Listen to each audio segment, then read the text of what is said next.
Pioneer is possibly the weakest non-rotating format in the game, tied with only Pauper. As such, it has several holes in what's capable in the format when compared to other non-rotating formats. Today, we're going to go over some of the cards that could be printed into the format and possibly have a positive impact.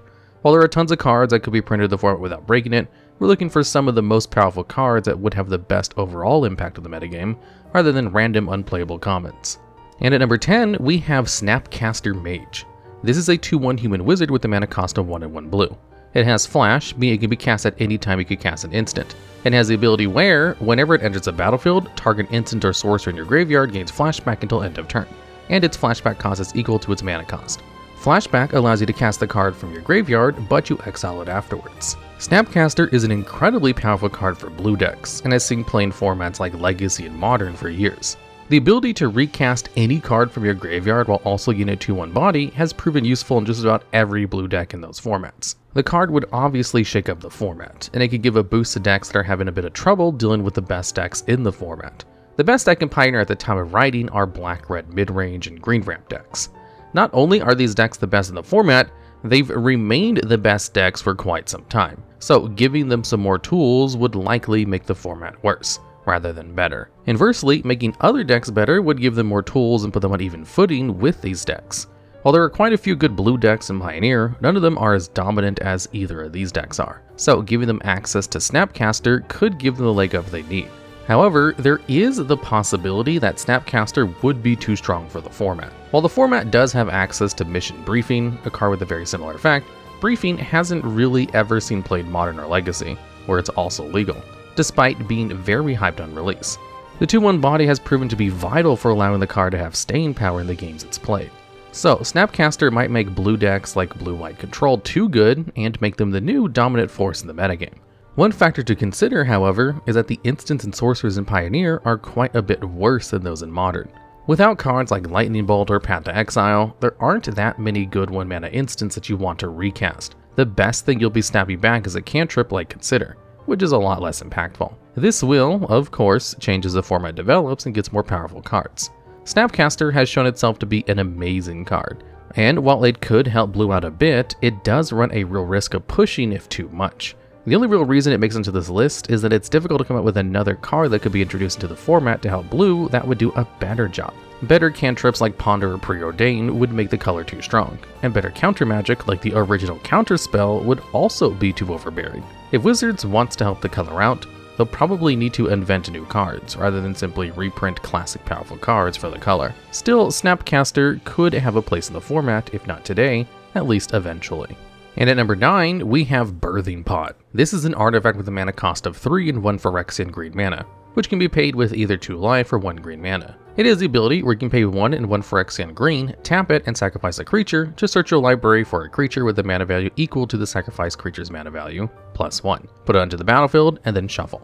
Pod is a pretty infamous card, as the card has always been banned in Modern for years and is still currently on the format's ban list. However, it's also a card that plenty of people want off the ban list, and could probably be unbanned in Modern without too much trouble. Not to mention that most of the cards that can combo off with creatures easily aren't illegal in Pioneer to begin with.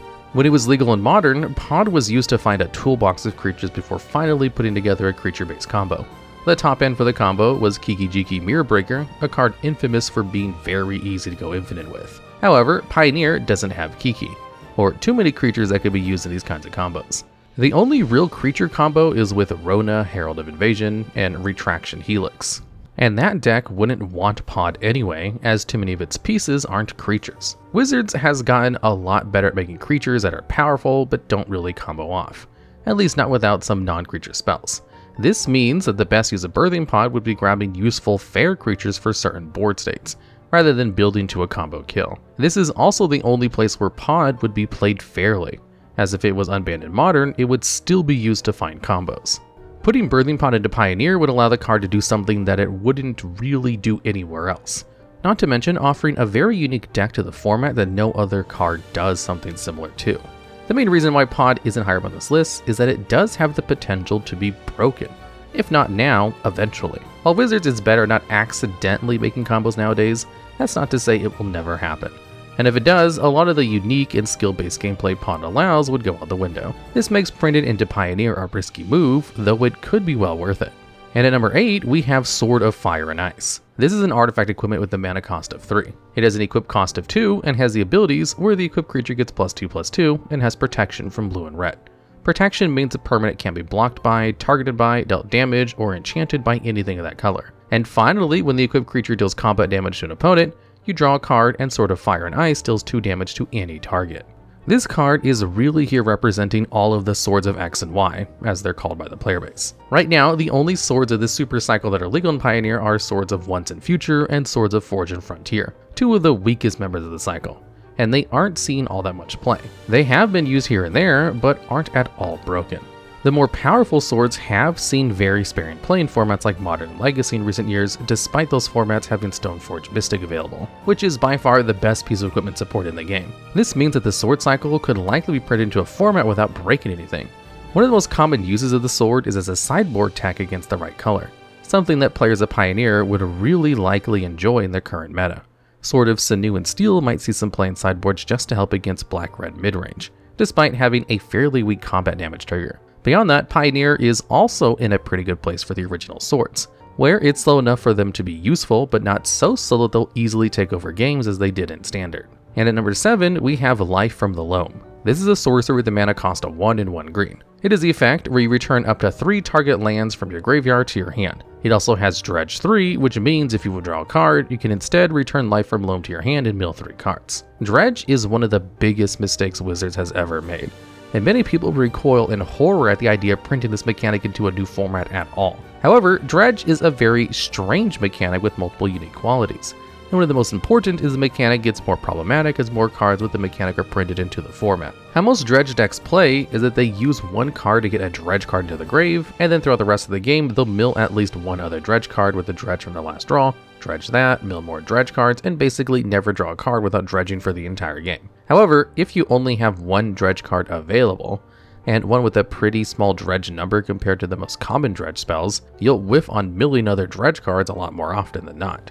So you'll actually have to draw cards and cast spells, meaning you'll be playing a very different game plan than Dredge in the older formats do. Additionally, Life from Loam is one of the only Dredge cards that sees play outside of dedicated Dredge decks. In Legacy, Lands is a deck built around powerful lands like Dark Depths. While Pioneer doesn't have lands on that level, there are still quite a few powerful utility lands in the format, and quite a few cards that interact favorably with lands. Cards like Living Twister, Magmatic Insight, and Gitrog Monster all interact with lands favorably, giving Life from Loam a land shell that it could fit into. There are also a lot of powerful graveyard cards like Narcomoeba, Prize Amalgam, Creeping Chill, and Silvermount Ghoul. So a Dredge variant could also exist without being as problematic as typical Dredge shells are. Life from Loam has several possible homes in Pioneer, and if it were the only Dredge card available, it won't cause the same problems people typically associate with a card. And at number 6, we have Battle Screech. This is a sorcery with a mana cost of 2 and 2 white. It has the effect where you can create 2 1/1 white bird creature tokens with flying, meaning they can only be blocked by creatures with flying or reach. It also has a flashback cost where you tap 3 untapped white creatures you control, meaning you can cast it from your graveyard for no mana if you have 3 creatures to tap. The most common play pattern for Battle Screen is to cast it on turn 4, then tap the 2 birds it just made and one other creature to flash it back and make a total of 4 birds. This is powerful, but not powerful enough for the format where the card is currently legal, namely Modern and Legacy. This card was actually included in Modern Horizons, a set designed to reprint old cards, a brand new card straight into Modern. Screech was one of the reprints included in the set, but hasn't really done anything in the format, as it's just not powerful enough to see any play. However, in Pioneer, Screech would not only be closer to the power level of the format, it would have a home it could slot into right away. Boros Convoke is a deck built around swarming the board with small creatures to take advantage of the powerful Convoke cards. Convoke is an ability that allows you to tap creatures you control to pay for the mana cost of spells you cast, an ability that would get a lot off of a card like Battle Screech that puts more bodies into play. The deck is built mostly around Knight Errant of Eos and Venerated Loxodon, both cards that have a powerful upside based on how many creatures you convoke to cast them. Screech's ability to produce 4 tokens for only 4 mana, and evasive threats at that, is something that no other card can really do. The main issue with this card is that the deck really wants to play a lot of creatures to make sure they hit it off with their Knight Errants, meaning that Screech may make the deck too inconsistent. So a better choice may be Martyr Soul, a very unique Convoke creature. This is a 3/2 for 2 and 1 white with Convoke, but if you have no tapped lands when it enters the field, which you could easily accomplish by convoking it, it enters with 2 +1/+1 counters on it. This can also help the deck by giving it another powerful convoke threat to play, and one that can also work with Knight Errant rather than going against its deck building requirements. Either way, boosting the power of convoke and aggro decks in the format generally would almost certainly make the format better. And at number 5, we have Drogskol Captain. This is a 2/2 Spirit Soldier with a mana cost of 1, 1 white, and 1 blue. It has flying and the ability where all other spirits you control get +1/+1 and have hexproof. Hexproof means the creature can't be targeted by any spells or abilities your opponent controls. Spirit Tribal was one of the most common decks to see running around in the inception of the format, as the deck had, at the time, recently broken into modern playability. However, as time goes on, the deck has slowly decreased in relevance. Despite having a lot of very powerful spirits such as Skyclave Apparition and Spell Queller, the deck only has a few real payoffs for playing spirits. Supreme Phantom gives all your spirits a stat boost, Geistlight Snare is a counterspell that gets cheaper if you have a spirit, and Rattle Chains can protect your spirits while also adding to your board. These are all good cards, but only one of them actually helps the deck put out extra damage, something the deck would really appreciate some help with. Captain would not only help the deck do more damage, but giving all your creatures hexproof is a very powerful ability that shouldn't be overlooked. Making it so that your other creatures can't be targeted makes it so your opponent has to have 2 removal spells to kill whatever threat they want gone. One for the captain and then another for your original threat.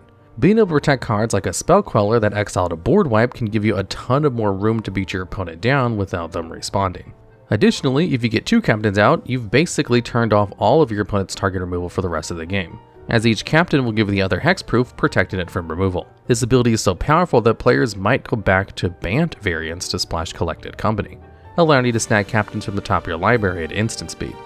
While it may not be enough on its own to help spirits back to their position of relevant prominence, Captain is a big step in the right direction for the deck.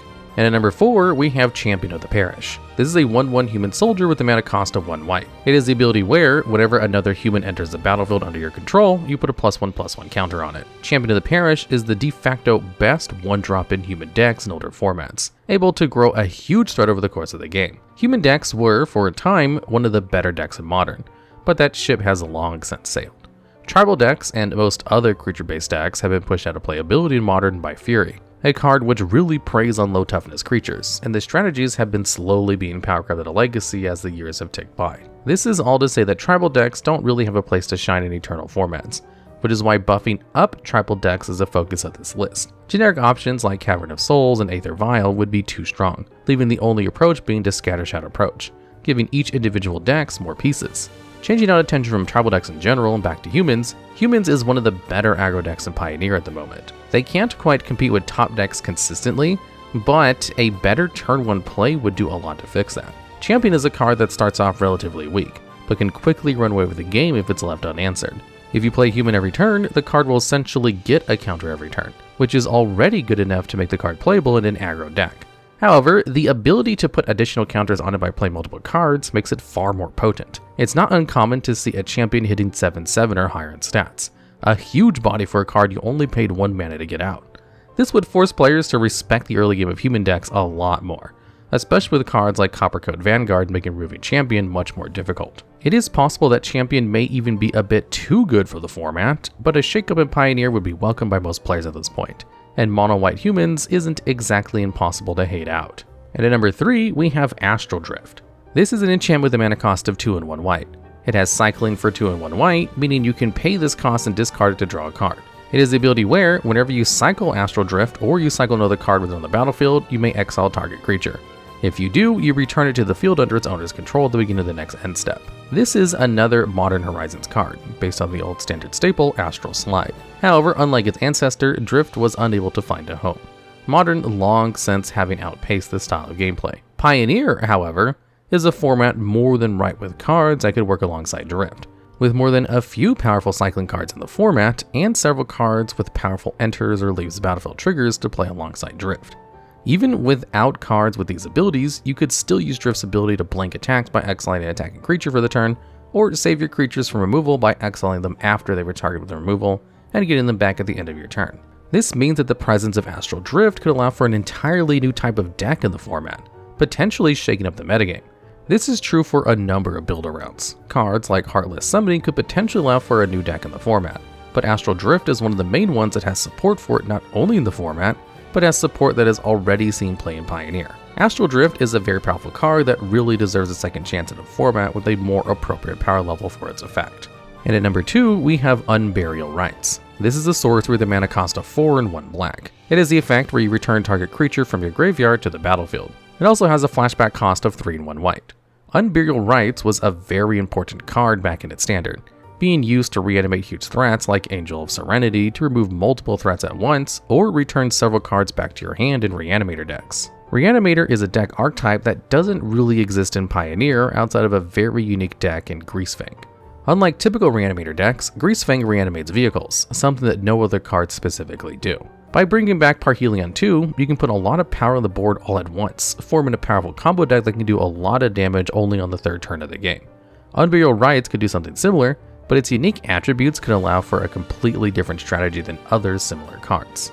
Costing 4 or 5 mana makes it definitely slower than Greasefang, but being able to cast from your graveyard and being able to reanimate creatures makes it far more resilient and gives it a higher top end.